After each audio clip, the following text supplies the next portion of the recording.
Visiting Wolfeboro, one might perceive a certain well-heeled patina. From Brewster Academy, the exclusive boarding school which lines the main boulevard, to the many estates overlooking Lake Winnipesaukee. One of those estates belongs to Mitt Romney, who was an enormous hit in these parts in 2012.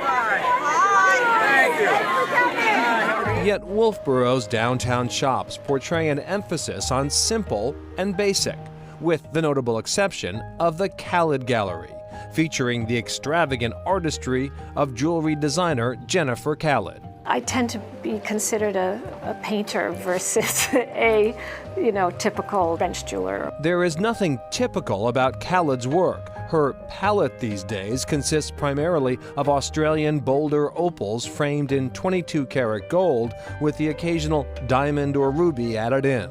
It's a stone-driven line. So each of those stones, they're squares, they're rounds, they're ovals, they're asymmetrical stones. And so for me, when I'm putting together a piece, what I'm trying to create is out of imbalance, balance. A millimeter shift a particular stone so that that shape is more of a beautiful line matters. As far as color goes, you have to make sure it doesn't become gaudy. You want it to really be elegant and beautiful. And that purple, if it's too purple in the magenta way versus the blue way, it matters. And so it really is a dance between, those types of elements that you work with. Khaled acquires her opals from Australian miner Bill Casso, seen in this film made by Khaled herself. I have always used opal. I've always bought opal from Bill, but about 5 years ago we started dating, and so now I have an enormous supply of opals. I get first pick, so it is a love affair of both. That collaboration is a boon to customers, many of whom are now loyal collectors, and many of them hail from New York City.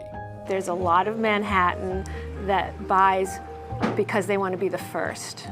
And that's my customer. So I sell to a lot of women who are very high-powered executives, lawyers, whatever, because they're not afraid to purchase something new.